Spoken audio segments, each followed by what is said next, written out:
तो उनके पास लाल डायरी तो है नहीं, फिर भी आरोप लगाते रहते हैं। अब मैं इनसे पूछना चाहता हूँ, अगर आपके पास है लाल डायरी तो उसको प्रोड्यूस कीजिए, जनता के सामने रखिए, और जो उसमें लिखित रूप में है वो भी जनता के सामने रखिए। अब आपके पास तो है नहीं लाल डायरी, और ना आपको मालूम है कि उसमें क्या है, फिर भी आप आरोप लगाते हैं। अरबों करोड़ों रुपए का भ्रष्टाचार का कच्चा चिट्ठा वो लाल डायरी के अंदर है। और मैं गहलोत साहब को कहने आया हूं, एक चंद लोग बेचकर नारे लगाने से कुछ नहीं होता।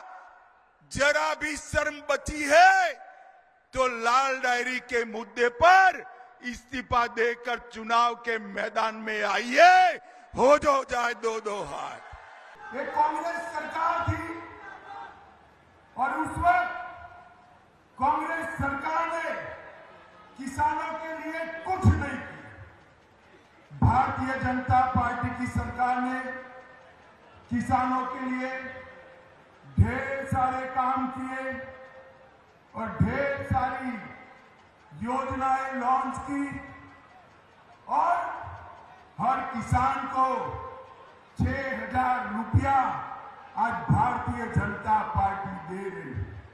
और इसके साथ ढेर सारे कृषि ऋण के काम, फसल बीमा के काम भी किया है।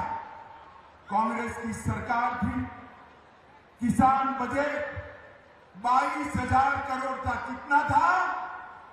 जोर से बोलो, कितना था? 22,000 करोड़।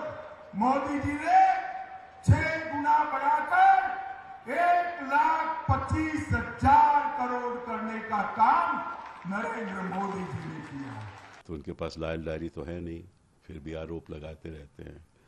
अब मैं इनसे पूछना चाहता हूँ, अगर आपके पास है लाल डायरी तो उसको प्रोड्यूस कीजिए, जनता के सामने रखिए, और जो उसमें लिखित रूप में है वो भी जनता के सामने रखिए। अब आपके पास तो है नहीं लाल डायरी, और ना आपको मालूम है कि उसमें क्या है, फिर भी आप आरोप लगाते हैं। तो ऐसा ठीक नहीं है। आप तो एक गृह मंत्री हैं इस देश से, तो हर चीज़ में राजनीति नहीं होनी चाहिए। आप ये बताइए कि जब आपकी सरकार सत्ता में थी तो आपने राजस्थान के लिए क्या किया, ये बताइए ना जनता को। और गहलोत जी तो आज के दिन बहुत ही एक पॉपुलर लीडर हैं, जनता उनको चाहती है, तो आप इन बयानों से उनको हरा नहीं पाएंगे, ये मेरा कहना है। और दूसरी बात है, आप भूल गए कि एक बिरला और सहारा डायरी होती थी जिसमें लिखित रूप में नाम भी थे। वो नाम कौन थे वो भी आप जानते हो। वो इनकम टैक्स के पास भी थी, उसमें इनकम टैक्स ने कार्रवाई भी की, और फिर किसी ने सुप्रीम कोर्ट में याचिका डालकर एक फैसला ले लिया कि ये एविडेंस नहीं है।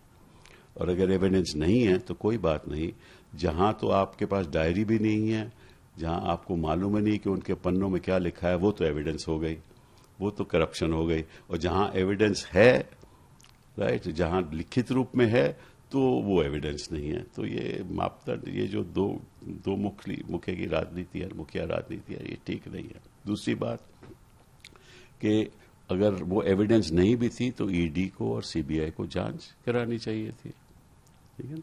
तो वो तो आपके अधीन है, जैसे मीडिया, गोदी मीडिया आपके अधीन है, वैसे वो आपके अधीन है। तो आप वहां तो जांच करवाओगे नहीं, और यहाँ कोशिश करोगे कि सीबीआई को भेजो और ईडी को भेजो। ये ठीक नहीं, ये अच्छा नहीं है पॉलिटिक्स के लिए। पॉलिटिक्स में मुद्दे की बातें करनी चाहिए।